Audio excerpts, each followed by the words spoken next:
अस्सलाम वालेकुम नाजरीन, एक बार फिर से आपका इस्तकबाल है हमारे शो एक मुलाकात जवाद अफजल के साथ में। आज के हमारे मेहमान हैं असलम पटेल साहब, जो बर्थडे प्लॉट से ताल्लुक रखते हैं, सियासत में अच्छा मुकाम रखते हैं। इससे पहले MIM के साथ थे, आज कांग्रेस के साथ है। आज हम इनसे अपने सवालात करेंगे, आपके भेजे गए सवालात करेंगे और इनसे जानने की कोशिश करेंगे आने वाले नगर पालिका इलेक्शन के बारे में और इनके सियासी सफर के बारे में। तो अस्सलाम वालेकुम असलम पटेल साहब, सबसे पहले तो मैं आपका इस्तकबाल करता हूँ हमारे प्रोग्राम में। वालेकुम अस्सलाम। और मैं आपका शुक्रिया अदा करता हूँ कि आपने मुझ जैसे छोटे आदमी को आपके इस प्रोग्राम में बुलाया और जो है तो मेरी बात शहर की अवाम जो मुझे जानती है उन तक मेरी बात पहुंचे। मैं आपका बहुत शुक्रगुजार हूँ और जो लोग इस प्रोग्राम को देख रहे हैं मैं उनको भी अपना सलाम पेश करता हूँ। असलम पटेल साहब, मेरा पहला सवाल तो आपसे ये है कि मैं बर्थडे प्लॉट में भी वक्त देता हूँ, तो बर्थडे प्लॉट में मोहल्ले में एक चर्चा है कि असलम पटेल साहब आने वाले नगर पालिका इलेक्शन में कांग्रेस से कैंडिडेट हो सकते हैं, तो क्या आपका ऐसा कुछ इरादा है इलेक्शन लड़ने का? बात शुरू करने से पहले मैं अल्लाह को याद करता हूँ कि जिंदगी दी है तो जीने का हुनर भी देना, पाँव बख्शे है तो तौफीक के सफर भी देना, गुफ्तगू तूने सिखाई कि मैं गूंगा था, अब मैं बोलूंगा तो मेरी बातों पे असर भी देना। अब आपका सवाल यह है कि बर्थडे प्लॉट से आप कैंडिडेट हो सकते क्या? सबसे पहले तो मैं आपको ये बताऊं, क्या ये जो 2021-22 का जो नगर परिषद का इलेक्शन है, जो 21 में होना था 22 में चला गया, इस इलेक्शन के अंदर मेरा कहीं से कहीं तक कोई इरादा इलेक्शन लड़ने का नहीं था। लेकिन चूंकि कुछ लोगों ने, इसमें झूठ कुछ भी नहीं है, कुछ लोगों ने पूरा माहौल देखे शहर का, बर्थडे प्लॉट का, और उसके बाद मुझसे कहे, दो चार लोगों ने बोले, झूठ नहीं बोलना आदमी ने कहा कि भाई जो है तो तेरे को इलेक्शन में आना चाहिए। तो मैंने उनसे बहुत कहा कि नहीं, ऐसा कुछ नहीं है, पार्टी जिसको टिकट देंगे अपन उसका काम करेंगे, बर्थडे प्लॉट के हित में जो भी काम रहेगा, पार्टी का जो आदेश आएगा अपन वो काम करेंगे। तो फिर वो ज्यादा जिद करने लगे। उसके बाद मैंने फिर मोहल्ले के जो जिम्मेदार है, जो बिना मतलब के कांग्रेस का काम करते, कांग्रेस को कैंडिडेट देते और चुन के लाते, मैंने बोला भाई मेरे को पहले उनसे बात करने दो, उसके बाद मैं जवाब दूंगा। फिर मैंने उनसे मशवरा किया तो उन्होंने बोले तेरे जैसे आदमी को इलेक्शन में जाना चाहिए। लेकिन ये अपनी जीत नहीं है क्या भाई मैं ही नगर सेवक बनूं या मेरे घर से कोई महिला कैंडिडेट हो, ये बिल्कुल नहीं। ये बात मैं एकदम साफ तौर पे कह रहा हूँ और इस पे मैं अटल हूँ। आपका इरादा है अगर पार्टी टिकट देती है तो आप? अब मैं इच्छुक की लिस्ट में हूँ कांग्रेस पार्टी की तरफ से, मैं इच्छुक की लिस्ट में हूँ। जो दिशा हमारे नेता माजी आमदार दिलीप कुमार सानंदा साहब जो कहेंगे उनके हम आदेश का पालन करेंगे। अभी आपने बताया कि आप कांग्रेस की इच्छुक लिस्ट में हैं, ये अभी की बात है आने वाले इलेक्शन में, लेकिन इससे पहले हमने असलम पटेल साहब को जो देखा तो MIM से कैंडिडेट भी देखा और MIM का एक एक्टिव वर्कर भी देखा। फिर क्या वजह रही कि असलम पटेल साहब MIM छोड़कर आज कांग्रेस के साथ है? मैं आपको बात साफ कर दूं कि पिछले इलेक्शन में भी मैंने मेरी मर्जी से इलेक्शन नहीं लड़ा था। पार्टी को जो है तो मेरे अंदर ये दिखा था कि भाई ये इलेक्शन लड़ सकता सामने रह के, जैसा खामगांव के शहर अध्यक्ष ने बोले क्या मैं कैंडिडेट इसलिए छुपा रहा, क्या बोले बाकी पार्टी के लोग धौसा देते। असद साहब की पार्टी और असद साहब के बयान से बिल्कुल बरखिलाफ आया नहीं। असद साहब हर स्पीच पे, हर स्टेज पे ये कहते हैं कि मैं ऐसे लोगों को पैदा करना चाहता हूं जो डरे ना किसी से। और जबकि आपके ही प्रोग्राम में मैं साफ साफ बात करता, नहीं तो मैं यहाँ मीठी मीठी बातें करो दिल में कुछ रखो, वैसा कुछ नहीं है।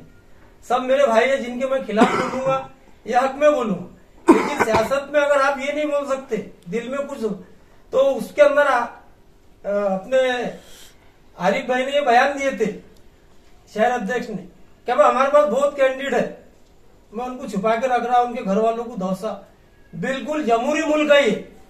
अगर आपको कोई भी पार्टी का आदमी आपके कार्यकर्ता को और आपके पदाधिकारी को या आपके किसी इच्छुक कैंडिडेट को ब्लैकमेल करता है तो आप उसके खिलाफ जो है तो पुलिस स्टेशन में कंप्लेंट करें। और अगर ऐसा नहीं है, आप पब्लिक की सहानुभूति के लिए अगर ये बोल रहे हैं तो मेरे हिसाब से ये बात गलत है, ऐसा नहीं करना चाहिए। और पिछले आपका जो सवाल है उस तरफ आ रहा हूं मैं कि भाई पिछले इसमें भी आपने इलेक्शन लड़ा तो बर्डे प्लॉट के ताल्लुक से ये पार्टी का फैसला था कि भाई असलम पटेल ने इलेक्शन लड़ने को होना एमआईएम की टिकट पे, तो मैंने पार्टी के आदेश का पालन किया था और पूरी ईमानदारी के साथ खुदा की कसम खा के ये बात बोलता हूं कि मैंने पूरी ईमानदारी के साथ पार्टी के 3 वोट मांगा था। कुछ लोगों का बोलना था भाई तू मोहल्ले का है, पुराना है, तेरे बाप दादा के हम पे एहसान है, तालुका थे, हम 1 देते। मैंने बोला अगर आप 1 वोट देते होंगे तो मेरे को भी नहीं देना। ये पूरी ईमानदारी के साथ मैंने काम करा और मेरी फितरत में ही है, मैं जिसके साथ में रहता खुलेआम रहता और वो रहता। कांग्रेस में भी मैं आया तो खुलेआम मैंने प्रवेश किया और मेरे जो भी बयान थे, जो भी मैंने कैंपेनिंग में कहा, ये सब बातें मालूम थी साहब को। और इसके बाद मेरे पास 2 ऑप्शन थे। एमआईएम के अंदर काम करना मुश्किल हो गया था, कोई टीम नहीं बची थी, डॉक्टर वकील ये सब लोग छोड़ के चले गए थे। पार्टी के जो वरिष्ठ लोग रहते हैं ये उनकी जिम्मेदारी है। ठीक है, एक कार्यकर्ता जाता तो उससे पार्टी पे कोई फर्क नहीं पड़ता, लेकिन एक का जाना भी बहुत बड़े मायने रखता। तो आज तक मैं आपको यकीन के साथ ये बात बोलना चाहता हूं, मैं अकेला गलत हो सकता, मैंने एमआईएम छोड़ा तो डॉक्टर वकील क्यों गए भाई, इसके बारे में पार्टी ने हैदराबाद से या औरंगाबाद से या नांदेड़ से या अमरावती से या हमारे जिला अध्यक्ष के तरफ से इस पे विचार क्यों नहीं हुआ? ये मेरा एमआईएम के जिम्मेदारों से सवाल है और खुला सवाल है, इसके ऊपर उन्होंने गौर क्यों नहीं करी? आपने जब छोड़कर गए तो उन्होंने इसका कोई एक्शन नहीं लिया, उन्हें कोई फर्क नहीं पड़ा, आपका कहना है। तो मैं जानना चाहता हूँ कि छोड़ के जाने की वजह क्या है? छोड़ के जाने की वजह आपने जो बताया, खामगांव की सियासत सिर्फ 2 पार्टियों के दरमियान है, एक भाजपा और दूसरी कांग्रेस। इतना बड़ा लीडर अपने शहर का वंचित बहुजन आघाड़ी के अशोक घोष उन्होंने, वो भी आज तक शहर में कोई ऐसा परफॉर्मेंस नहीं कर पाए। तो मैंने अपने सियासत की जिंदगी के बारे में, राजकीय जीवन के बारे में जब गौर किया और कांग्रेस के लोग, जब मैं एमआईएम में था उस वक्त भी ये चाहते थे कि असलम पटेल कांग्रेस में आए। और मैंने 1999, 2004, 2009 में सानंदा साहब का आमदार के इलेक्शन में पूरी ईमानदारी के साथ में काम किया। सैयद गनी उस वक्त तो कांग्रेस के जिम्मेदार थे, बिना पैसे के, बिना खर्चे के, बिना चाय पिए के। तो वो भी ये चाहते थे कि भाई असलम पटेल जैसा आदमी हमारे साथ आए। उन्होंने कोशिश की है और वो कोशिश में अपने कामयाब रहे। अगर आपने बताया कि एमआईएम आप छोड़कर गए किसी वजह से, संगठन कमजोर हो गया था, सब लोग छोड़कर जा रहे थे, और उसके बाद में आप पर आला कमान में से किसी ने ये पूछने की भी जरूरत महसूस नहीं की कि इतने जो एक्टिव वर्कर्स है पार्टी के वो क्यों छोड़कर चले जा रहे हैं?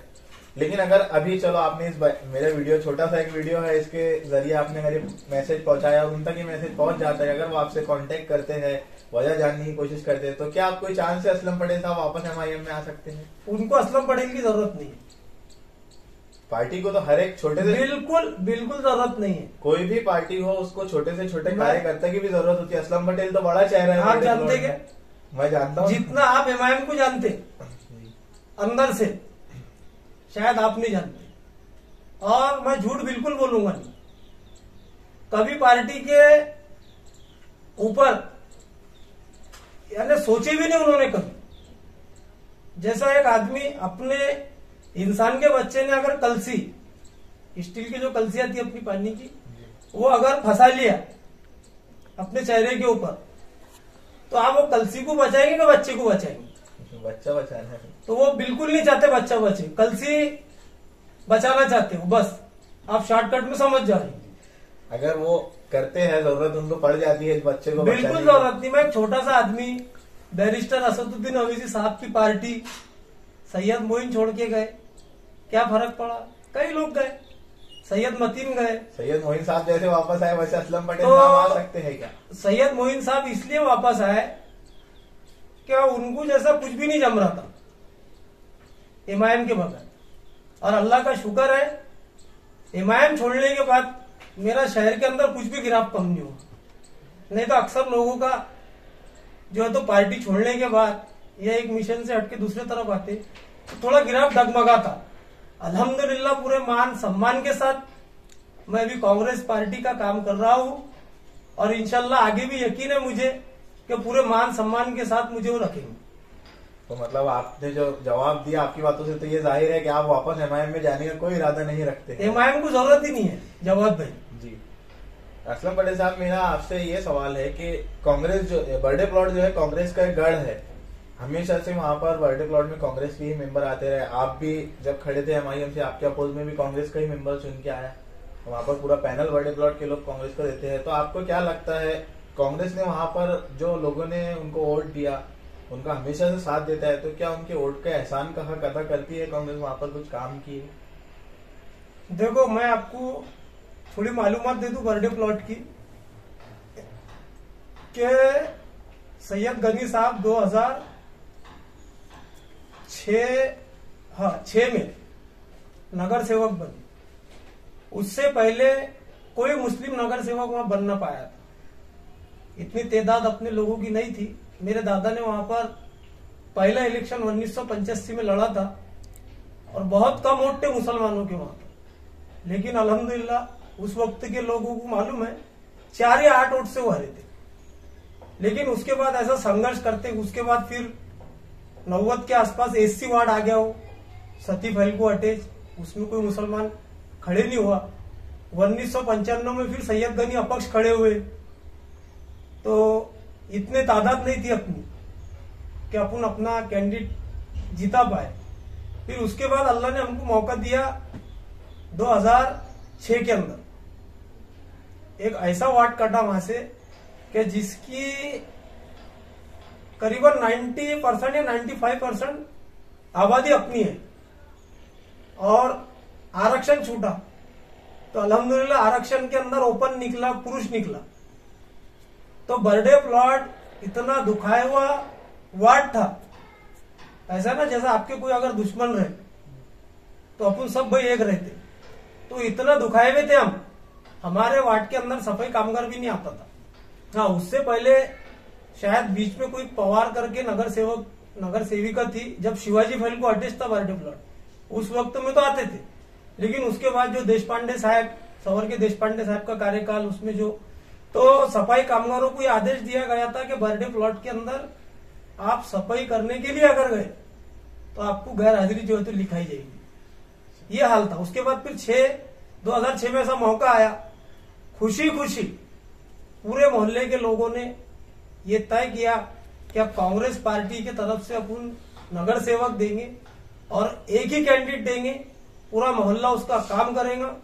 जियाउल्लाह खां साहब के बाद वो एक मिसाल बर्थडे प्लॉट ने कायम करके बताया था कि स्थानिक बर्थडे प्लॉट से किसी पार्टी को कोई कैंडिडेट नहीं मिला था। इसकी मालूमात आपने लोगों से ले लेना, मैं सही बोल रहा हूं। चूंकि आखिरी दिन वो इलेक्शन में मैं बहुत करीब था सैयद साहब से, सैयद साहब की कोशिश के बगैर लोगों ने ये तय करे थे कि ठीक है, सैयद गनी 2-3 इलेक्शन हार गए, अपने पास ऐसा मौका नहीं था, वो भी लोगों के काम करते थे। ऐसा नहीं कि फुकट में जो चीजें लोगों को चाहिए उसमें वो सबसे आगे थे, और मोहल्ले के जिम्मेदारों की भी कुर्बानी, क्योंकि एक्सेप्ट करना भी बहुत बड़ी बात है ना, नहीं तो सहमति नहीं बनती। नमाज की एक सब में 30 लोग कर रहे थे तो अलग विचार के रहते, लेकिन वो यूनिटी मैंने आज तक नहीं देखा। सबने एकदम से, डॉक्टर वकार साहब, शीरर मास्टर साहब, मुझे याद है पूरा, सानंदा साहब के तरफ से सर्वे के लिए भेजे गए थे, पार्टी भेजती, तो उसके अंदर हमारे घर के सामने सब लोग जमा हुए और एक मत से सैयद गनी साहब का नाम दिए। मैं आपको आंकड़ों के साथ बोलता हूँ, 1375 वोट सैयद गनी साहब को मिले थे और 80 या 85 वोट मरूम अशफाक ठेकेदार, वो भी शौकत कॉलोनी से यहाँ लाए गए थे। इससे बड़ी मिसाल शायद हम नहीं दे सकते थे, और ये वजह है कि लोग वहां कांग्रेस का साथ देते। फिर उसके बाद साथ तो दिया लोगों ने, वन साइड चुन के लाया सैयद गनी साहब को, और उसके बाद से कांग्रेस की कभी वहां बाजी गिरी ही नहीं, झुकी ही नहीं। तो कांग्रेस ने फिर उन लोगों के लिए क्या किया? चुन के ही नहीं बल्कि मोहल्ले की इत्तेहाद की बुनियाद पे। हालांकि उस वक्त में मस्तान चौक से, जूना बल से, फाटकपुरा से, आपके जिया कॉलोनी से इनकी इब्राहिम खान साहब की अहलिया, ये सब चुन के आए थे। कांग्रेस पार्टी ने बर्थडे प्लॉट के इत्तेहाद के ऊपर हमको नगर परिषद का उपाध्यक्ष पद भी दिया था हमारे मोहल्ले, सैयद गनी साहब। बिल्कुल। और जितने भी काम हुए फिर वहां से, वैसा तो काम 1999 में जब माजी आमदार दिलीप कुमार सानंदा जी आमदार बन गए थे तो काम शुरू हो गए थे, लेकिन वहां से काम को बहुत गति मिली थी। और ऐसे ऐसे इलाके जहाँ 10 घर थे, 20 प्लॉट खाली थे, वहां तक रोड जो है तो उस वक्त में बने। हाँ, जो काम होना चाहिए था, ये बात मैं भी मानता, क्या वो नहीं हुए, लेकिन जो कुछ भी हुए कांग्रेस के माध्यम से, माजी आमदार दिलीप कुमार सानंदा की निधि से और नगर परिषद से हुए कांग्रेस के कार्यकाल में। जो नहीं हुए अभी उसके बारे में आप क्या कहेंगे? बिल्कुल, उसके लिए मैं सबसे आगे। असलम पटेल साहब मोहल्ले के लोगों के चाहे जाने वाला चेहरा है, लोग चाहते हैं कि हमारे मोहल्ले को असलम पटेल रिप्रेजेंट करे, तो असलम पटेल साहब भी उसका हक अदा करना चाहेंगे। आपने जो बात बोले, क्या असलम पटेल को लोग जानते और पहचानते, चाहते भी है। मैं आपको एक इस शेर के साथ उन लोगों का शुक्रिया अदा करता हूँ। निगहबान बनाने के लिए कोई दरवेश चाहिए, सुल्तान बनाने के लिए मेरी किस्मत के ये दुनिया मुझे पहचानती है, वरना लोग मर जाते हैं पहचान बनाने के लिए। असलम पटेल साहब, अगला सवाल मेरा आपसे ये है कि एक आम चर्चा है अभी फिलहाल इस इलेक्शन में, तो आम चर्चा है, हमेशा से रहती है कि हमारे कुछ मुस्लिम इलाके हैं जहाँ से मुसलमान वोट ये तय करते हैं कि यहाँ से कौन चुनकर जाएगा। जो वोटर्स होते हैं वो तय करते हैं कि चुन के कौन जाएगा, वो मुस्लिम वोटर्स ज्यादा होते हैं वहां पर। तो ऐसे इलाकों से हमारी कोशिश ये होनी चाहिए, या हर कोई ये चाहता है कि सारे मुस्लिम कैंडिडेट जाए, लेकिन ऐसा होता है कि कांग्रेस के कैंडिडेट्स ऐसे इलाकों में भी मुसलमानों के अलावा कोई और दिए जाते हैं। इसके बारे में आपका क्या कहना है? कि आप ये चाहते हैं कि जो 10-12 जो भी कैंडिडेट अभी प्रभाग में चुन के जाएंगे मुस्लिम इलाकों से, तो वो पूरे के पूरे मुसलमान हो? देखो जवाब भाई, ये बात तो सही है, क्या ऐसा नहीं होना चाहिए जी। लेकिन लोग चुन के देते ना। टिकट तो पार्टी देंगी ना, पहले किसको देना है? कैंडिडेट पार्टी देती, चुन के लाना या उसको हराना ये कौन तय करता? बर्थडे अगर चलो दूसरे इलाकों की तो हम बात छोड़ देंगे, बर्थडे प्लॉट की बात करते हैं, तो बर्थडे प्लॉट वालों ने तो ये ठान लिया है ना, हम बता रहे हैं कि अभी हमको कांग्रेस से काम करवाने, और हम देख रहे हैं कि हमेशा से बर्थडे प्लॉट ने कांग्रेस को ही साथ दिया है। अब जब कांग्रेस को पता है कि यहाँ से अपनों को ही वोट मिलना है, हमें ही चुन के आना है, तो फिर वहां पर से तीनों मुस्लिम कैंडिडेट देके तीनों मुसलमान नगर पालिका में क्यों नहीं जाने दिए जाते? जवाब भाई, मेरा मानना यह है, क्या सानंदा साहब तो खुद फैसला लेती नहीं होंगी, पार्टी के रहनुमा तो पार्टी के रहनुमा है, लेकिन मोहल्ले के लोगों से पूछ के लेते हो। अच्छा, तो मतलब ये कहीं ना कहीं हमारी कमजोरी है, हमारे ही मोहल्ले के लोग इस चीज को आगे, इस बात को आगे नहीं बढ़ा रहे। इसको कमजोरी नहीं बोल सकते, जमहूरियत है। अच्छा असलम पटेल साहब, अगर ये जमहूरियत है कि कोई गैर मुस्लिम कैंडिडेट आकर बर्थडे प्लॉट से खड़े रह के चुन के आता, बिल्कुल बहुत अच्छी बात है कि हम जात नहीं देख रहे, हम उनको चुन के दे रहे, तो फिर क्यों नहीं असलम पटेल कोई और मोहल्ले से जाकर शिवाजी वेस्ट, सत्तीफैल से कांग्रेस का कैंडिडेट बन के नजर आए? अल्लाह ऐसा पैदा करते कोई मुसलमान के जो सिविल लाइन से भी चुन के आए, ये मेरी दुआ है, और ये खत्म होना चाहिए, ये बात खत्म होना चाहिए। किसी को, बल्कि हिंदुस्तान से सियासत खत्म होना चाहिए कि जात की बुनियाद पे कोई चुन के आ। लेकिन ये हकीकत है कि पार्टियां जात समाज ये देख के जो है तो फेस करती है कैंडिडेट को। तो ये मैं बोलता लोगों की भी कमजोरी है। काम का आदमी अगर है और उसका एक घर है तो पार्टी ने विचार करना चाहिए और लोगों ने भी उसका साथ देना चाहिए। तो आप अभी जिस पार्टी के साथ है, कांग्रेस के साथ, और आप कांग्रेस के अभी वरिष्ठ कार्यकर्ताओं में से है जिनकी बात मानी जाती है, बात असर रखते हैं मोहल्ले में, तो क्या आप इस बात की मांग करेंगे इस नगर पालिका इलेक्शन में कांग्रेस से कि हमारे जो मुस्लिम इलाके हैं यहाँ से मुस्लिम कैंडिडेट ही दिए जाए? मुस्लिम कैंडिडेट ही रहते ना, बर्थडे प्लॉट से एक कैंडिडेट गए मुस्लिम होता है, प्रभाग नंबर 2 में आप आए, वहाँ पर एक प्रभाग नंबर बर्थडे प्लॉट का तो ठीक है। प्रभाग नंबर 2 की मैं आपको मालूमात दे दूं, एक महिला ओबीसी था, महिला ओबीसी था अतार बिरादरी की, क्योंकि मैं उस वक्त छाननी के वक्त था, ये पूरा हालत मैंने देखा था। जब एसडीओ साहब के पास छाननी होती, कैंडिडेट के फॉर्म रिजेक्ट या वो होते, कोई कैंडिडेट 2 जगह से फॉर्म भरते, वहां सिलेक्शन होता, तो उस वक्त में वहां था। किसी मिल्लत कॉलोनी की महिला को टिकट दिया गया था और डमी में तुम्हारे राउत भाई थे, तो पार्टी जो रहती वो एक डमी कैंडिडेट डालती। किसी वजह से ये कैंडिडेट अगर कहीं अपात्र होता है तो वो कैंडिडेट आगे हो जाएगा। मेरी मालूमात के हिसाब से पूरा वो टिकट उनको था और करीब 2 से 3 महीने का वक्त ओबीसी महिला के लिए खाली था। किसी आदमी ने टिकट मांगना था वहां, वो कैंडिडेट नहीं मिला, उन्होंने वो कैंडिडेट लिए, वो अपात्र हो गए। अपात्र गुल्लामा शाह ने उस पर ऑब्जेक्शन लिए थे, तो ऐसा उन्हें यकीन था कि अपन अपात्र हो जाएंगे, तो उन्होंने वही विड्रॉल का वो लिए, तो गुल्लामा शाह ने अपनी अर्जी भी वापस ले ली। बात का मैं गवाह हूं और राउत मैडम आगे आई। ठीक है, जैसा आपने बताया कि जो कैंडिडेट कांग्रेस ने चुना था हमारे एरिया से प्रभाग नंबर 2 से, वो अपात्र थे।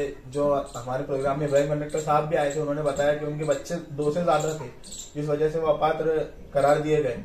तो जब कांग्रेस पार्टी जो है, कांग्रेस के जो रहनुमा है दिलीप कुमार सानंदा साहब, तो ये इस बात की तो पहले से पूरी छाननी करते हैं, तो ये चीज के पहले देखने में नहीं आई थी कि उनके बच्चे कितने हैं। ये तो सबसे एक आम जैसा मेरे जैसा जिसको नहीं भी सियासत का समझता, वो पहले ये पूछता कि इसके बच्चे कितने हैं। सबसे पहली बात तो अपने मुस्लिम समाज में ओबीसी कैंडिडेट का शॉर्टेज है। पुरुष तो बहुत मिल जाते, महिला ओबीसी का बहुत शॉर्टेज रहता, और वो कैंडिडेट की भी जिम्मेदारी है, या जिसको उन्होंने जिम्मेदारी दिए थे कि भाई कैंडिडेट ढूंढो कोई ओबीसी मुस्लिम महिला, ये सबसे बड़ी गलती उसकी है। क्योंकि अब बर्थडे प्लॉट के अंदर जो कैंडिडेट है साहब, अभी कायदे बता रहे, अतिक्रमण, अवैध बांधकाम, तुम्हारे आपत्ति, ये अपना काम है ना, उनको सही मालूमात देना, ये अपना काम है कि भाई सही मालूमात देना पार्टी को। ये अगर नहीं दिए तो इसकी जिम्मेदारी ये है। पार्टी की तरफ से कोई हिंदू कैंडिडेट नहीं था वो, बल्कि राउत मैडम डमी में थे। आने वाले इलेक्शन में भी हमारी आपसे दरखास्त है असलम पटेल साहब से कि आप अपनी पार्टी से ये दरखास्त करें कि जो मुस्लिम इलाके हैं वहां से मुस्लिम कैंडिडेट दिए जाए, ताकि हम उन्हें चुनकर देते हैं तो वो एक मुसलमानों की कुछ वहां पर तादाद बढ़े नगर पालिका के अंदर। मैं असल में टिकट इतना बड़ा आदमी नहीं हूँ अभी कांग्रेस के अंदर कि टिकट किसको दे किसको ना दे ये तय करे। राय तो हाँ, अगर मेरे को जिम्मेदारी अगर वो देंगे कि भाई वो एरिया में सामने वाले के क्या हालात है, लोगों से लो दो, वो देना मेरी जिम्मेदारी है। वो अगर लोगों के हालात होंगे, लोग नहीं चाहते होंगे कि भाई ये दूसरे समाज का कैंडिडेट है, तो हम बात रखेंगे। लेकिन अगर लोग चाहते, आप क्या चाहते हैं? आपकी मैं क्या हो रहा, आपकी मालूमात में इजाफा करूँ, अगर लोग चाहते कि बस आनंदा साहब के घर से फिर यहाँ पर कोई कैंडिडेट है, तो उसको तुम और मैं कुछ भी नहीं कर सकते। आप बर्थडे प्लॉट के रहने वाले, आप क्या चाहते हैं? बिल्कुल, मैं एक कांग्रेस का कार्यकर्ता होने के नाते अगर किसी को भी टिकट दिए उन्होंने, उनके घर के नहीं बल्कि उधर से और किसी को दिए, तो मैं तो उसका काम करूंगा, ये मेरी जिम्मेदारी है। ये तो हुई बात मुस्लिम नगर सेवकों की। इसके अलावा एक इस नगर पालिका के इलेक्शन में एक मुद्दा बहुत उभर के आया है, जिसकी चर्चा है कि मुस्लिम नगर अध्यक्ष, कि भाई खामगांव नगर पालिका को मुस्लिम नगर अध्यक्ष कभी नहीं मिला, और बहुत से लोगों ने इसकी बात की। कोई कहता है कि हम एमआईएम कहती है कि हम एमआईएम के जरिए बनाएंगे, किसी ने मुस्लिम फ्रंट का ऐलान किया कि हम मुस्लिम फ्रंट के जरिए बनाएंगे। हमारे पास में एक जो ऑप्शन है कि कांग्रेस से ज्यादा अगर मुस्लिम कैंडिडेट तो कोई भी जाए, कांग्रेस अगर चाहे तो कांग्रेस भी बना सकती है, अगर कांग्रेस मेजोरिटी में आती है तो, क्योंकि कांग्रेस के पास में मुस्लिम लीड मेंबर्स होंगे। तो क्या आप ये दरखास्त करेंगे कि मुस्लिम नगर अध्यक्ष बनाया जाए आपकी पार्टी से, अगर आपकी सत्ता आती है तो? देखिए, ये जो सवाल है ये पैदा कहां से हुआ? मुस्लिम नगर अध्यक्ष बनाया जाए, ये सवाल पैदा कहां से हुआ? ये सवाल की तय तक मैं गया, जहां तक मेरी मालूमात है। मैं एक मुसलमान हूं, मैं नहीं चाहता कि मुसलमान नगर अध्यक्ष बने। हर मुसलमान चाहिए। मेरे चौक में चिल्लाने से बन जाएगा क्या? हर काम का एक मिशन और एक वो रहता ये फार्मूला जो आया ये भारतीय जनता पार्टी की तरफ से आया। भाजपा चाहती है कि हिंदू मुसलमान इलेक्शन हो जाए, यानी इतनी चर्चा करो। भाजपा के ही समर्थक ये बात बोल रहे कि मुस्लिम नगर अध्यक्ष बनना चाहिए। फिर इनके बयान को ये नहीं बोला जाएगा सिविल लाइन में ले जाके कि बाकी जो गैर मुस्लिम इलाकों में भाजपा भी बोलने लगा रही। मेरी मालूमात बोल रहा हूं मैं, सही क्या है गलत अल्लाह जाने। फिर ये नहीं बोला जाएगा कि हमारा समर्थक हमने चलाए, ये फिर वो कैंपेनिंग के अंदर वो चलाएंगे इलेक्शन में कि कांग्रेस अगर चुन के आती है तो मुस्लिम नगर अध्यक्ष बनेगा। आप चाहते हैं कि मुस्लिम नगर अध्यक्ष बने, और इसका पूरा फायदा भाजपा को हिंदू वार्डों में मिलेगा। चलिए, कांग्रेस चुनकर जैसा कि आप बता रहे कि वो ये बात करेंगे कांग्रेस चुन के आती है, हम मान लेते हैं कांग्रेस चुनकर आ गई, तो क्या आप फिर मांग कर सकते? तो उसके बाद की बात है, नगर अध्यक्ष बनना बोले तो मेजोरिटी बनने के बाद की बात है। तो आप अपनी पार्टी से ये मांग कर सकते हैं या नहीं, करना चाहेंगे या नहीं, आपके जाती तौर पर? मेरी जाती राय है, मेरे समाज का कोई आदमी बने तो क्या मेरे को अच्छे नहीं लगेंगे, लेकिन वो क्वालिटी का आपको लीडर तैयार करके उसके पीछे रहना पड़ेगा।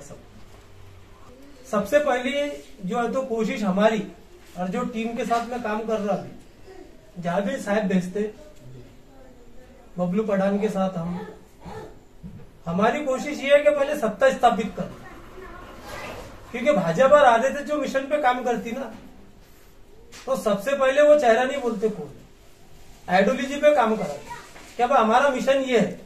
अब वो मिशन के तहत 12 घंटे का राष्ट्रवादी कांग्रेस का कार्यकर्ता, उनका मिशन देखो, वैभव डौरे की पत्नी 12 घंटे का भाजपा का कार्यकर्ता, किसी की ताकत नहीं कि भाई अभी आया इसको हमने वोट कैसा देना। तो एक वो मिशन के तहत काम करते हैं, और इतने बड़े दिग्गज शहर के अशोक बोस सोनू ने उनकी मां को उसने गिराया, तो उसके पीछे ये आइडियोलॉजी है।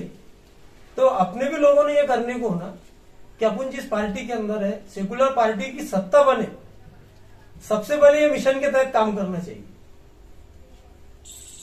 असलम पटेल साहब, मेरा अगला सवाल आपसे ये है कि आप भी बर्थडे प्लॉट के रहने वाले, आपने पिछला इलेक्शन बर्थडे प्लॉट में MIM से लड़ा, और जहां तक कि मेरी मालूमात है आपके रहने से और आपकी मेहनत से MIM काफी मजबूत भी थी।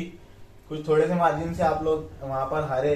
MIM उस वक्त काफी मजबूत थी बर्थडे प्लॉट में।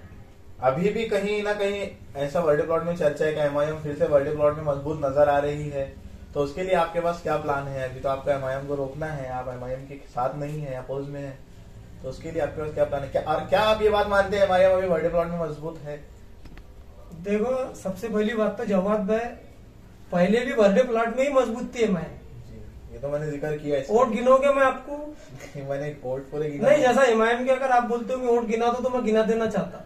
हमारे सबसे प्रभाग 2 के एक बहुत बड़े जाने माने MIM के लीडर थे डॉक्टर नवीद देशमुख, उनके वार्ड से 100 के अंदर MIM रही, एडवोकेट अल्ताफ। दूसरा, मुन्ना पुरर के खिलाफ जो राजीव खान को उतारे थे 40 वोट, उसके बाजू में अपने अनीस भाई दुकानदार का लड़का था, उसको शायद 350 वोट। उसके बाजू में कासम पहलवान साहब थे जो हमेशा वोट लेते थे, उतने 550 के आसपास उनको वोट। सबसे ज्यादा बर्थडे प्लॉट में नहीं, बल्कि मैं आपकी मालूमात में इजाफा करूं कि कुछ नगर सेवक तो MIM के जितने मेरे को वोट मिले उतने वोटों पे चुन के आए। उनके प्रभाग छोटे होते, मलकापुर, नामपुरा, ये दूसरे इलाकों में सबसे ज्यादा वोट बर्थडे प्लॉट से मिले।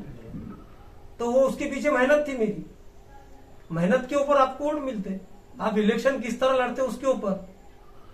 अभी तो MIM में बर्थडे प्लॉट में मेहनत करने के लिए असलम पटेल मौजूद नहीं है, तो MIM की मेहनत बर्थडे प्लॉट, खास तौर पे आपने बताया कि बर्थडे प्लॉट में ही MIM मजबूत नजर आई पिछली मरतबा भी, और इस मरतबा भी वहीं के चर्चे है।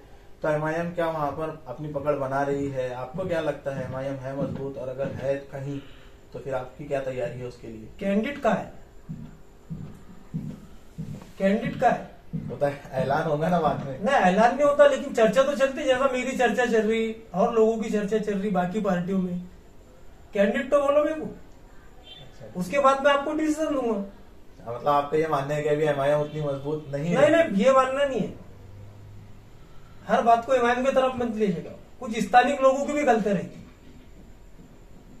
ये बात तो आप मानते कि नहीं? हर बात को अगर मैं बोल रहा हूँ तो असद साहब तक नहीं ले नहीं नहीं असद साहब, ये तो बात तो हमारी नगर पालिका इलेक्शन है, खामगा एमआईएम है, बात तो लोग क्या करते हैं भाई, असद साहब पे उंगली उठा रहे। अरे अपन इतने छोटे आदमी इतने बड़े आदमी पे उंगली कैसी क्या उठाएंगे अपन? असलम पटेल साहब, मेरा अगला सवाल आपसे ये है कि जैसा कि अभी आपने इस बात का इकरार भी किया कि आप एक कांग्रेस के इच्छुक कैंडिडेट्स में से है जिनकी चर्चा भी है, या आपके अलावा भी कोई अगर दूसरा कैंडिडेट, कोई दूसरा चेहरा बर्थडे प्लॉट से एक कांग्रेस देती है, तो फिर क्या आप कांग्रेस का ये मानना है कि इसके पहले भी बर्थडे प्लॉट से कांग्रेस के ही नगर सेवक चुन के गए, तो क्या वो आप इस अहल नहीं है कि उनको एक मर्तबा फिर से खड़े किया जाए? कांग्रेस को कैंडिडेट चेंज क्यों करना पड़ रहा है? चेंज क्या करे कैंडिडेट? अगर अभी बर्थडे प्लॉट से अगर असलम पटेल खड़े सैयद गनी साहब को 3 बार कांग्रेस ने टिकट, इस इलेक्शन की बात कर रहा हूं, आपको ला रहा वहां तक 3 मरतबा जो है तो टिकट, उसके बाद मोहम्मद नईम को खुद 1 मरतबा उनकी अम्मी को, 10 साल इनके, 15 साल उनके, और वक्त पे सैयद गनी का पिछले इलेक्शन में भी, जहां तक मैंने सुना, मैं तो नहीं था उस वक्त कांग्रेस के मीटिंग में, इसमें टिकट घर तक आया था उनकी महिला का, जहां तक मेरी मालूम है। उनका टिकट कटने की वजह यह है वो महिला पुरुष में रह गए, पार्टी ने नहीं काटी उनको, और ये चर्चा बर्थडे प्लॉट में भी है। तो हर इलेक्शन में कैंडिडेट बदलते नहीं, बदलने को भी नहीं होना, और ऐसा नहीं है, और कैंडिडेट ने भी ऐसा परफॉर्मेंस देना कि भाई फिर उसी मोहल्ले की अवाम जिसने आपको पिछली बार चुन की थी, तो डबल वो खुद आपकी रिपोर्ट पेश करे। नए लोगों को टिकट मांगना पड़ता, रनिंग कैंडिडेट को टिकट मांगने का काम ही नहीं ना, 5 साल रहते उसके पास, पब्लिक जाके बोलेंगे। अभी जैसे मेरे जैसे जो नए लोग हैं, और बहुत से लोग हैं जो पहली मरतबा कांग्रेस से टिकट मांगे, तो इनको तो परफॉर्मेंस बताना पड़ रही ना, वहां के जिम्मेदारों से मिलना पड़ रहा, लोगों से मिलना पड़ रहा। लेकिन एक नगर सेवक के पास 5 साल क्या कम रहते क्या? आप बोलो कम रहते क्या? 5 साल में तो वो आने वाले और 10 साल फिक्स कर सकते हैं। फिर तो कहीं ना कहीं उनकी वैसी मेहनत नहीं रही कि एक मरतबा फिर उनको ही पब्लिक डिमांड करेगी हमको यही नगर सेवक चाहिए। इस पे पार्टी पूरी नजर बनाई हुई है, कांग्रेस पार्टी में आपको बता दूं पूरी नजर बनाई हुई है। मैं अगर जाके कुछ भी बोलूंगा कि मैं ऐसा, मैं वैसा, सिर्फ सुनेंगे वो, लेकिन वो पूरी नजर बनाए हुए हर कैंडिडेट के ऊपर, जो लोग टिकट मांग रहे हैं उनके ऊपर पूरी नजर है। जिम्मेदार लोग हैं वहां कांग्रेस के, बर्थडे प्लॉट भी बड़े बड़े साहब, उनके साथ मशवरा करके तय करेंगे। असलम पटेल साहब, मेरे तो सवालात मुख्तसर थे, यहाँ खत्म हुए, क्योंकि पब्लिक के सवालात आपके लिए बहुत आए हैं, पॉपुलर चेहरा है असलम पटेल। तो अभी मैं आपसे पब्लिक के सवाल शुरू करता हूँ। आपको पता है हमारे इसमें एक ऑप्शन ऐसा है कि पब्लिक भी कुछ सवाल करना चाहती है तो कर सकती है, तो मैं शुरू करता हूँ। सबसे पहला सवाल मोहम्मद सादत साहब ये करते हैं कि आप पहले एमआईएम में थे और अभी कांग्रेस के साथ है, तो कांग्रेस को आपको कांग्रेस की ऐसी कौन सी बातें अच्छी लगी जिसकी वजह से आपने कांग्रेस चुना? खामगांव की सियासत में 2 पार्टियां यहाँ तक पहुंचा मैं, एक भाजपा और दूसरी कांग्रेस, तीसरी कोई पार्टी का यहाँ वजूद अभी तक ऐसा बन नहीं पाया। तो भाजपा में तो अपन नहीं जा सकते थे, ऑप्शन क्या बचा था अपने पास, आ गए हम इधर, और उन्होंने कोशिश भी की। तो ऐसा असलम पटेल साहब की चॉइस है या ऑप्शन है कांग्रेस? नहीं, चॉइस भी, और वो भी चाहते थे ना। एमआईएम तो बोलती थी ये कुछ काम का नहीं है ना। एमआईएम को जिसने मजबूत करा हुआ एमआईएम बिल्कुल नहीं करे, एमआईएम बहुत बड़ी पार्टी है। अगला सवाल असलम पटेल साहब मोहम्मद मुस्तकीम करते हैं कि 2016 में असलम पटेल साहब ने एक जलसे से मुखातिब होकर ये कहा था कि अगर बर्थडे प्लॉट से मुझे नगर सेवक बना के देते हैं, मैं चुन के आता हूँ, तो नगर पालिका के अंदर मैं टीपू सुल्तान रहमतुल्लाह अलैह की तस्वीर लगाऊंगा। अभी असलम पटेल साहब एक मरतबा फिर चेहरा है, अब पार्टी चेंज है, एमआईएम से नहीं है, कांग्रेस से, तो क्या असलम पटेल साहब एक मरतबा फिर ये वादा कर सकते हैं कि चुन के आते हैं? तो पब्लिक ने वो मुद्दे के ऊपर नहीं, पब्लिक नहीं चाहती ना उस टाइम पर आपने ये वादा, बिल्कुल अवाम मुद्दों के ऊपर वोट देती ना। उस टाइम पर आपका जो ये वादा था तो ये कैसा था फिर, मतलब पब्लिक चाहती थी? अपन चुन के किसके लिए आते? पब्लिक के लिए। पब्लिक जो चीज चाहेंगे अपन वो करेंगे ना, पब्लिक नहीं चाहती, पब्लिक ये नहीं चाहती, ये मुद्दे को बिल्कुल लोग नहीं चाहते। किसी हमारे मुस्लिम रहनुमा का, किसी बड़े का, जैसे कि हर समाज के लोगों की तस्वीर लगी होती है, वैसी बिल्कुल लगना चाहिए, हमारी भी लगनी चाहिए। असलम पटेल साहब ये वादा कर सकते हैं कि अगर कांग्रेस से चुन के, बिल्कुल कोशिश करेंगे। यही उनका सवाल था। अगला सवाल हमारा डॉक्टर सैयद वसीम साहब करते हैं कि ऐसे ही शहर में चर्चा है कि आपने एमआईएम शहर अध्यक्ष पद के लिए छोड़ी, कि आपको शहर अध्यक्ष पद चाहिए था, वो नहीं मिला, आपने एमआईएम छोड़ दी, लेकिन अभी आज कांग्रेस के साथ है, आपको कांग्रेस में तो कोई अल्पसंख्यक पद भी नहीं है, फिर ये क्या बात हुई? ऐसा डॉक्टर वसीम साहब का कहना। शहर अध्यक्ष पद मैंने एमआईएम से मांगा तो ये गलत बात थी कि अगर मैं एक पार्टी का कार्यकर्ता था, ये गलत बात थी। सैयद वसीम साहब से पूछना चाहता मैं, हाँ आप ये पूछो कि मैंने एमआईएम में रह के एमआईएम के साथ गद्दारी नहीं करा। जैसा हमारे अभी जो जिला अध्यक्ष है एमआईएम के, खुलेआम बोलते राजू हेगड़े को मैंने चुन के लाया, मैंने सपोर्ट करा, वो गद्दारी मैंने नहीं करा। जिस दिन मुझे नहीं पटा मैं अलग हो गया, लेकिन पार्टी में रह के इधर इससे मिलके कुछ उससे मिलके कुछ वो काम मैंने नहीं करा। एमआईएम में शहर अध्यक्ष नहीं मिला, या फिर एक वजह ये भी है, शहर में चर्चा है, आप भी ये बात कह रहे हैं कि मैंने मांगा था पार्टी से, इस वजह से आपने छोड़ दिया, लेकिन आप कांग्रेस में आए तो कांग्रेस उसके बहुत बाद छोड़ा, कोई पद नहीं है कांग्रेस में। उसके शहर अध्यक्ष पद मांगने के बाद बहुत दिन के बाद छोड़ा। कांग्रेस में भी तो आपके पास कोई पद नहीं, ये पूछना चाहते डॉक्टर? मिल जाएंगे इंशाल्लाह। ठीक है, चलो हम भी दुआ करेंगे आपको मिले, हमारे लोग ऊपर जाए। एक और कोई वसीम भाई आपसे ये सवाल करना चाहते हैं कि आप आने वाले इलेक्शन में किस पार्टी की नुमाइंदगी करेंगे? अभी तो आपने क्लियर कर दिया कि आप कांग्रेस के साथ हैं, इसका तो जवाब हो गया। और जो बीजेपी के जरिए मुसलमानों के साथ जो जुल्म किया जा रहा है, नस्लकशी की जा रही है, उसके लिए आपके पास क्या प्लान है उसको रोकने के लिए? ये वसीम साहब का सवाल है। बीजेपी की तरफ से जो मुसलमानों के ऊपर जुल्म किया जा रहा है देश में, तो आप अपने तौर पर उसको रोकने के लिए क्या प्लान रखते हैं? आप अभी बीजेपी के जिस भी पार्टी के साथ रहेंगे, आप अभी कांग्रेस के साथ है तो आप बीजेपी के खिलाफ में होंगे, तो आपके पास क्या प्लान है, ऐसा उनका पूछना है, क्या तैयारी है? भैया बीजेपी को सबसे पहले सत्ता से हटाना ही हमारा मकसद, क्योंकि जुल्म इससे पहले हमारे ऊपर होते आया, लेकिन पहले आरोपी के साथ लोग कभी खड़े नजर नहीं आते। अभी की गवर्नमेंट में और पिछली गवर्नमेंट में ये फर्क आया, क्या आरोपी के पीछे लोग खड़े रहते हैं, तो ये मुल्क से खत्म हो, हर शहरी की जिम्मेदारी है। अगला सवाल असलम पटेल साहब, नदीम मिर्जा साहब का है। वो ये पूछना चाहते हैं पहले तो कि आप असलम पटेल ये बात मानते हैं कि असदुद्दीन अवैसी मुसलमानों के हमदर्द और मुखलिस नेता है? क्या आप ये मानते हैं? असदुद्दीन अवैसी की बात करें, वो पर्सन की। असदुद्दीन अवैसी साहब एक बहुत बड़े लीडर है हैदराबाद के, और अभी वो पूरे मुल्क की सियासत में अपने कदम जमा रहे हैं। वो नेता है, बिल्कुल है, ये बात आप मानते हैं? और मेरी बात असद साहब नहीं, मेरे समाज की बात अगर कोई भी उठाता है या वो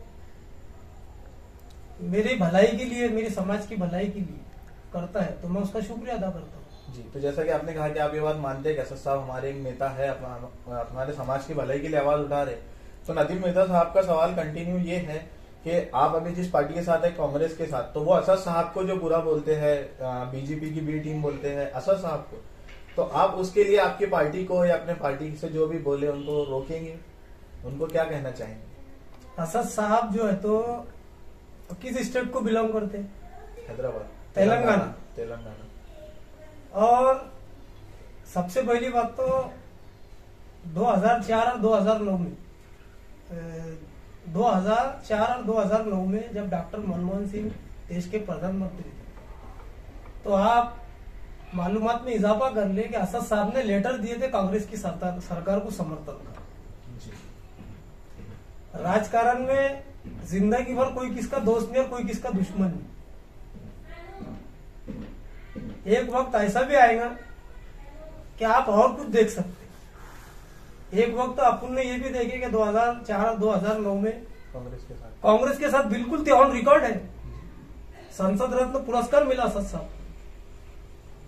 और बी टीम आपने जो बोले, ये इल्जाम कांग्रेस लगाती है, बी टीम है, तो इसके ताल्लुक से मैं ये बोलना चाहता, जिस स्टेट से असद साहब आते हैं, तेलंगाना से, वहां कितनी सीटें लड़ाते विधानसभा में? लोकसभा की एक,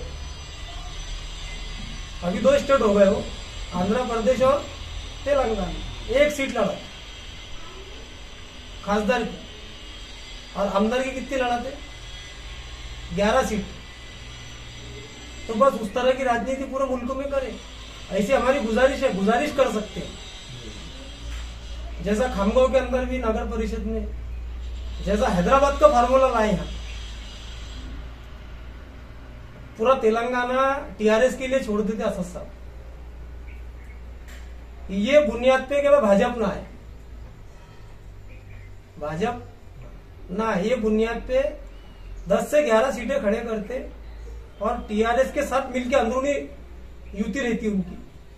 क्योंकि अब एमआईएम के साथ अगर सीएम का नाम भूल रहा मैं, टीआरएस के, वो अगर युति करे तो हिंदू वोट उनके भाग सकते, ये ऐसा दोनों का मानना है। तो उनके खिलाफ असद साहब के कैंडिडेट भी रहते खड़े, जो 2000-4000 वोट लेते हैदराबाद शहर में पुराने, और लगभग सभी लोग चुन के आते। तो ऐसा ही फार्मूला मेरी एक गुजारिश है एमआईएम से, क्या खामगांव में भी इस्तेमाल करे। ऐसे प्रभाग जहाँ 500 वोट मुसलमानों के, फिर ऐसा होता और राजीव खान को 40 वोट मिले पिछले इलेक्शन में, इससे नीचे देखना पड़ता। तो जहां से पार्टी लड़ सके, टक्कर दे सके, वहां से कैंडिडेट खड़े करो। आपने तो एमआईएम की बी टीम वाला जवाब दिया कि अगर एमआईएम ऐसा करती है तो ठीक है, वरना तो वो आपके हिसाब से बी टीम मानी जाएगी। लेकिन नदीम मिर्जा साहब का सवाल ये था कि जो आपकी पार्टी के लोग असद साहब पर उंगली उठाते हैं, उनके लिए आप क्या कहना चाहेंगे? बिल्कुल नहीं उठाते, और राजकारण में विरोध तो करने पड़ता ना। आप असद साहब को पर्सनली लाइक करते हैं? मैं क्या बोल रहा आपको, मैं ये बोल रहा क्या, जो है तो आपको बात तो रखना पड़ती है ना लोगों के सामने। जी, राजकारण में तो ये लगा ही रहेगा। मैं आपको फिर बोल रहा है ये बात, जितना असद साहब आज कांग्रेस को कोसते, तो राजकारण में कोई किसका दोस्त नहीं और कोई किसका दुश्मन नहीं, अपन छोटे लोग हैं। आप ये बात को ध्यान में बैठाओ। 1992 की बातें करते, बाबरी मस्जिद की शहादत की, 2009 और 4 तो उसके बीच में गुजरा ना, जब आपको वो शहादत याद नहीं है। अगला सवाल असलम पटेल साहब, जोयान खान करते हैं कि अगर असलम पटेल को कांग्रेस से टिकट नहीं मिलता है तो असलम पटेल किसी और पार्टी से ही आपस इलेक्शन लड़ेंगे? सवाल ही नहीं उठता ना कोई। मेरे इरादे साफ रहे थे, मैं वो आदमी नहीं हूं कि 200, 300 लोगों को ले जाऊंगा।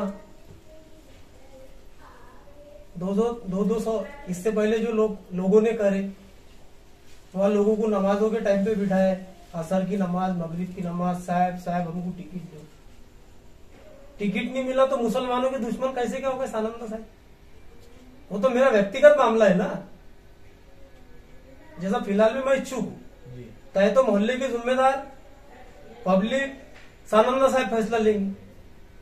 जो भी जिम्मेदार है, अब्दुल जब्बार पहलवान साहब है, हाफिज अब्दुल करीम है, बाबू भाई किरंग वाले हैं, ये ऐसे लोग हैं जिन्होंने बगैर मतलब के हरदम बर्थडे प्लॉट के अंदर कांग्रेस का काम किया।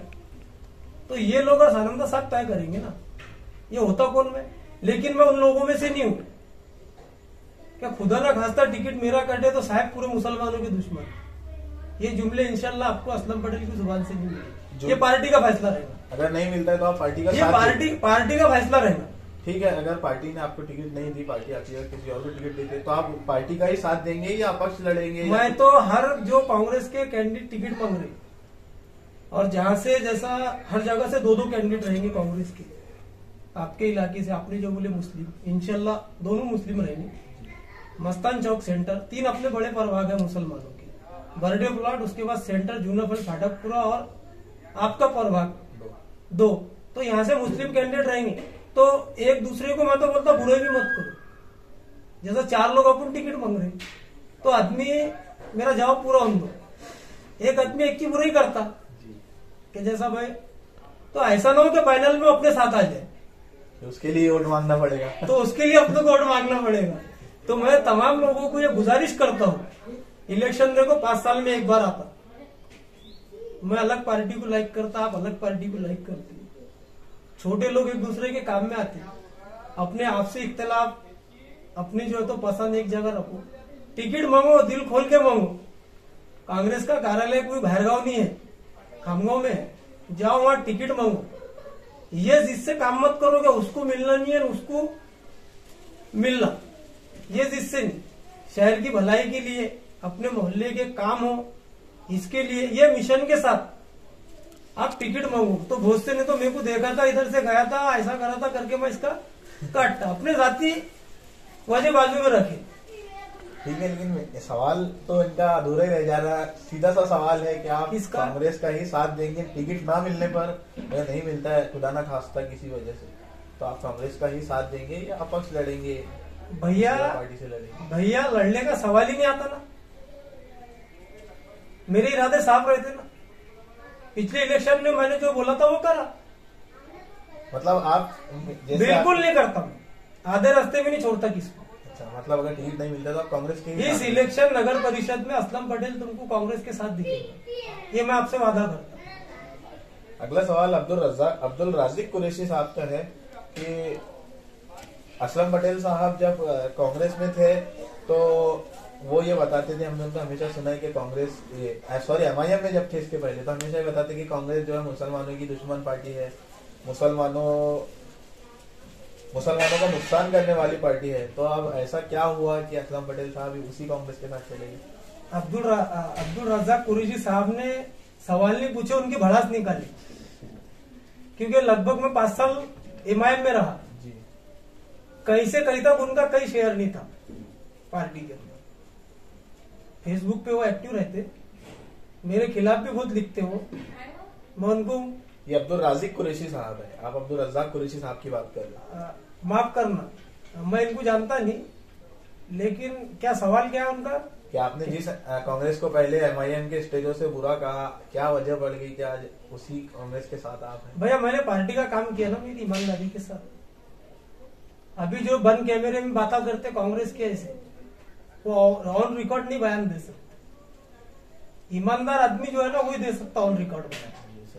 इधर वामन नगर में मिले तो अलग पार्टी से हम तुम्हारे खिलाफ नहीं है, फिर थोड़ा नीचे उतरे तो हम उसके साथ नहीं है, ऐसा काम नहीं करना ना आदमी ने।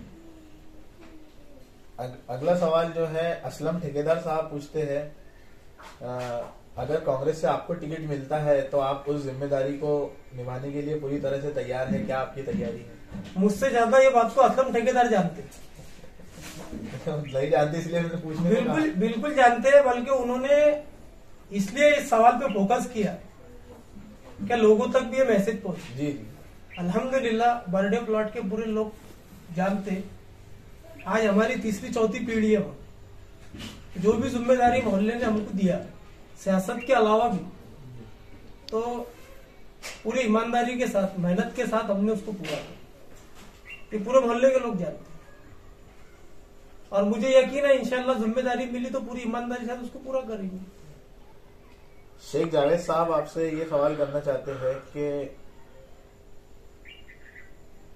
इन्होंने भी यही बात का जिक्र किया कि आपने शहर अध्यक्ष पद के लिए एमआईएम को छोड़ा, अब अगर आपको एमआईएम शहर अध्यक्ष पद देती है तो क्या आप वापस आएंगे? मैंने एमआईएम शहर अध्यक्ष पद के लिए नहीं छोड़ा, ये खुली बात। मैं वो आदमी हूं जिसने आरिफ पहलवान के नेतृत्व में एमआईएम के अंदर काम किया, 5 साल उनको अपना सदर माना और करके बताया। बाकी लोग तो बोलते हमको चलता नहीं करके माती नहीं, ऐसे सवाल क्यों कर रहे हो? अरे भाई आरिफ पहलवान आज शहर के सदर है एमआईएम की, ये बात तो आपको मानना पड़ेगी ना, तो फिर ये बाकी लोग काम क्यों नहीं करते फिर?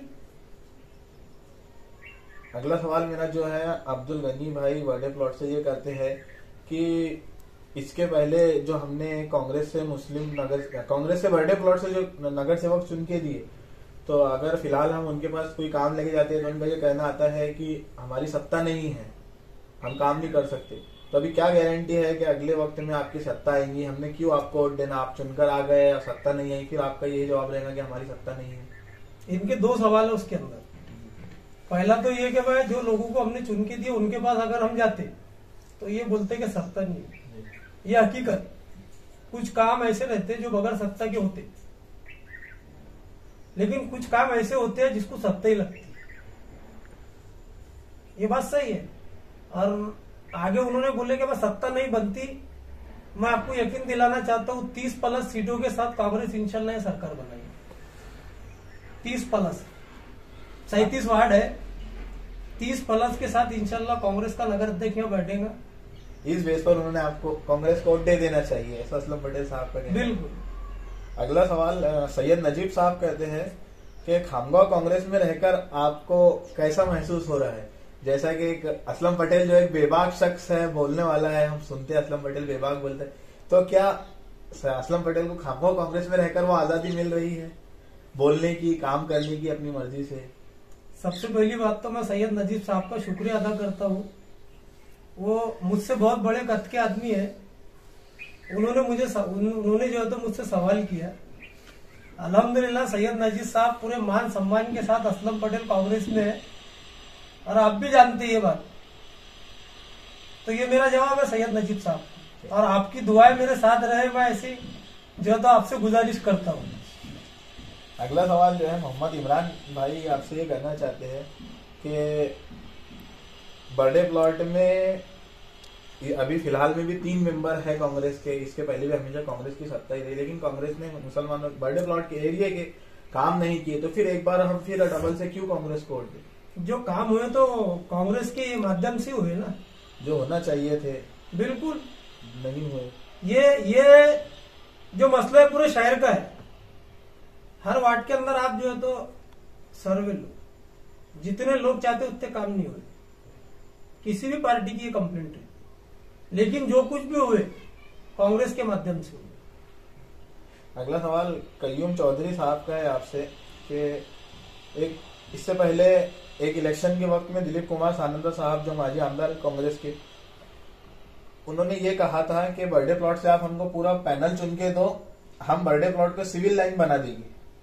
हमने उसके बाद 2 मरतबा पैनल चुन के दिया, लेकिन बर्थडे प्लॉट सिविल लाइन तो नहीं बना, लेकिन जैसा बर्थडे प्लॉट था उससे भी खराब हालत हो गई है। नहीं, चौधरी साहब को ये कहना चाहूंगा मैं कि पहले से अच्छी स्थिति है बर्थडे प्लॉट की। आज से 15 साल पहले जाओ आप, जब सानंदा साहब आमदार नहीं थे, तो आपने जो हमारा घर देखा, यानी जो अपने कॉम्प्लेक्स है मस्जिद का, वहां से तो मदीना मस्जिद तक सिर्फ रास्ता था। उसके आगे अब्दुल जब्बार पहलवान साहब का घर है, बाबू भाई का घर है। बारिश के दिनों में चपला हाथ में लेके जाना पड़ता था। तो जितने काम होना चाहिए थे उतने तो नहीं हुए, लेकिन जो कुछ भी हुए वो कांग्रेस के माध्यम से हुए।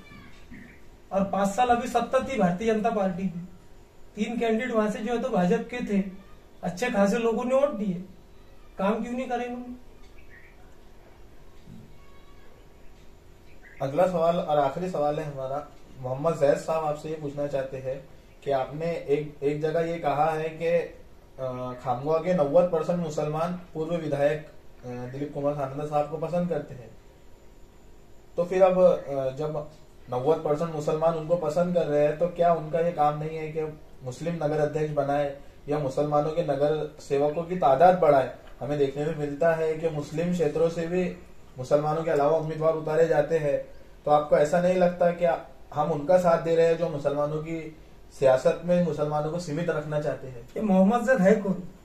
अभी उनका सवाल मुझे फेसबुक के अंदर फर्जी आईडी बना के जो है तो काम कर रहे हैं।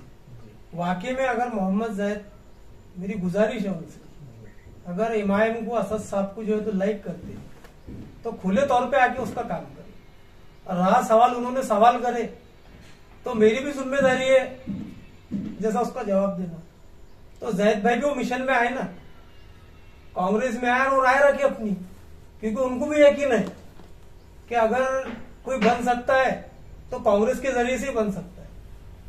तो उन्होंने ये कहा कि ठीक है, आपने कहा कि 90% मान रहे, वो 90% में अपने आप को भी गिन रहे हैं कि मैं भी वो 90% में हूँ, ठीक है, जो सानंदा साहब को पसंद करते हैं। तो फिर सानंदा साहब का ये हक नहीं है कि जो हम 90% लोग उनको सब पसंद कर रहे हैं, तो फिर हमको कुछ हक अदा करे, उन्होंने नगर सेवक ज्यादा से ज्यादा दे। उन्होंने साहब से मिलने को ना, सानंदा साहब से मिलने को उन्होंने, मेरे हिसाब से उन्होंने असलम पटेल को बोले ऐसी गुजारिश है मेरी उनसे। असलम पटेल साहब, हमारे जो सवाल थे आपसे यहाँ पर खत्म होते हैं, और जो पब्लिक के सवाल थे ये भी खत्म होते हैं। इसके बाद अगर आप हमारे चैनल के जरिए पब्लिक को कुछ मैसेज देना चाहते हैं तो दे सकते हैं। मैं जो है तो एक मैसेज ये देना चाहता कि जो लोग हैं अभी अपक्ष वो चल रहा, लोगों की मैं जो है तो गलत फहमी दूर करना चाहता जैसा आपके चैनल के अंदर ही एक प्रेशर ग्रुप तैयार करना, ये करना, ये कहीं ना कहीं नुकसान पहुंचा सकता है। मैं कांग्रेस पार्टी की आज खुल के बात कर रहा, मैं कांग्रेस में हूँ। जब मैं एमआईएम में था खुल के बात करता था, ये बात आप जानते हैं। भारतीय जनता पार्टी के अंदर जो मुसलमान है उन्होंने खुलेआम भारतीय जनता पार्टी की बात करने को, और उनसे मेरी अपील है, मेरे भैया वो भी कांग्रेस के साथ थे, अभी नहीं है, आ भी सकते। मैंने आपको पहले बोला, आपका इनविटेशन है उनके लिए? बिल्कुल, कोई राजकारण में कोई किसका दोस्त नहीं, बल्कि कितने लोग तो ऐसे हैं, क्या सानंदा साहब ने अगर उनको अभी फोन करेंगे अभी आना पड़ता तो किसको भी नहीं पूछेंगे, आ जाएंगे। जो अभी खिलाफ है?